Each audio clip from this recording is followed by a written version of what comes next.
સ્વૈચ્છિક ગરીબાઈ સ્વીકારીને આશ્રમ બનાવ્યો.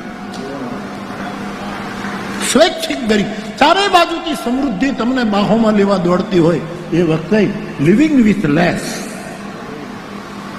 અપરિગ્રહ જૈન પરંપરાનો શબ્દ છે. અપરિગ્રહ, થોડે में गुजारा होता है, કાંપો ન ભરાય. આ પરબ વાવડી, પરબ સત દેવીદાસ અમરમાં,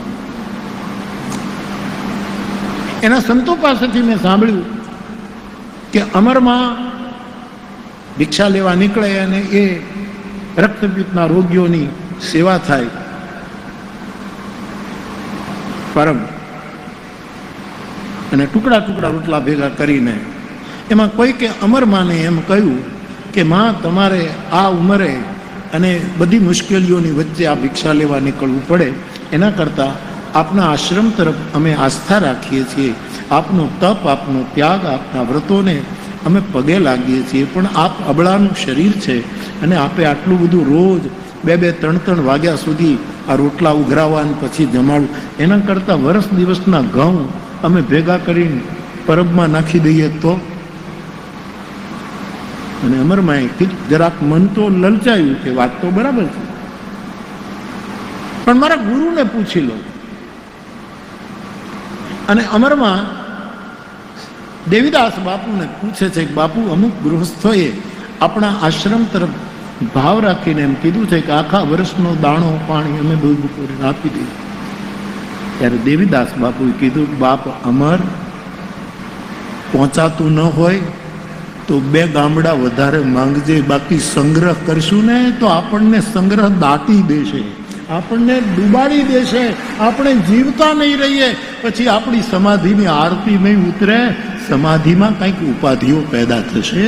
અને એક પ્રકારનું આનો વિચાર કરી ગયો.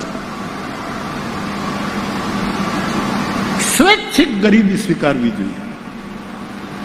ગરીબ થવું નથી.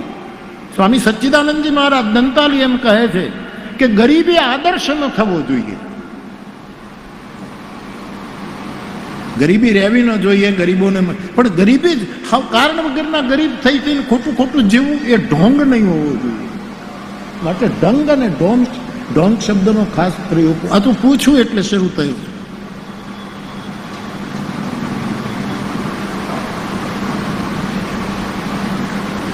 મારી ગંગા સતી કહે છે, ભક્તિ કરવી એને રાખ થઈને રહેવું. રાખ, અપરિગ્રહ, જેટલી જરૂરત હોય સ્વૈચ્છિક અઘરું છે. ભોગ બહુ સુહામણા હોય છે, બહુ જ રૂપાળા હોય છે ભોગ. અને એ મને એમ તમને, આપણે તો સંસારી છીએ એટલે આપણે તો ગજું જ નથી આ બધું કાંઈ કરવા. પણ જે વ્યક્તિને આશ્રમ નવો બનાવવો છે એને મારે નવો વિચાર આપવો છે.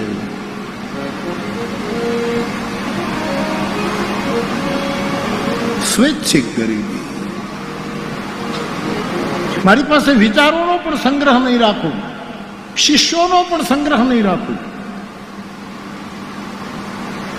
સાધનોનો પણ સંગ્રહ. હું એકલો પર્યાપ્ત છું. અને જે માણસને પોતાથી સંતોષ નથી થતો એની પાસે લાખો માણસો હોય તો પણ એ સંતુષ્ટ જ રહેવાય.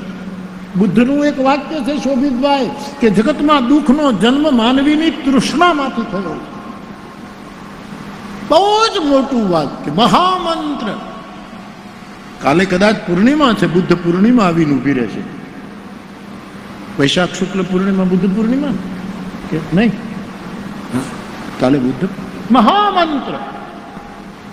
આ જગતમાં જેટલા જેટલા હું ને તમે દુઃખો ભોગવીએ છીએ એની કુખ તૃષ્ણા છે. તૃષ્ણા ક્ષય, સુખનો આરંભ, અથવા તો સુખ અને દુઃખથી પરની સ્થિતિ. પહેલી વાત, આ બધા સાધુઓના આશ્રમો કેમ શોભે છે? એ બીજા માટે એટલી બધી વ્યવસ્થા કરે, બધું જ કરે, પોતે બિલકુલ સાદગીથી રહે. હમણાં જ નીતિનભાઈ શબ્દ પ્રયોગ કર્યો ને કે સાદગી અને બંદગી. જય સિયારામ.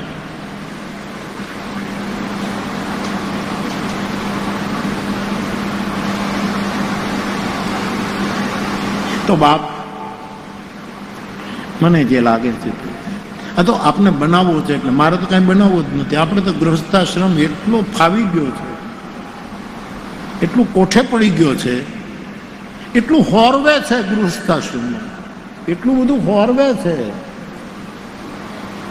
એટલે આપણા માટે કાંઈ સવાલ નથી. પણ આપને બનાવવો છે એટલે કહું છું કે ઢોંગથી ન બનાવતા ઢંગથી. અને પહેલો ઢંગ સ્વૈચ્છિક ગરીબી.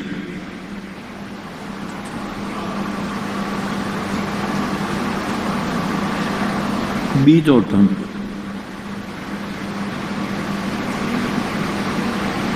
સ્નેહપૂર્વકનો સંયમ. સ્નેહપૂર્વક આશ્રમમાં બેસીને આંખ ફોડી નાખવી, કાનમાં ખીલા નાખી દેવાન, આમ મનને તોડી નાખવું, હળગાવી નાખવું. સ્નેહપૂર્વક ઇન્દ્રિયોની સાથે સમજૂતી એ આશ્રમનો બીજો સંયમ છે.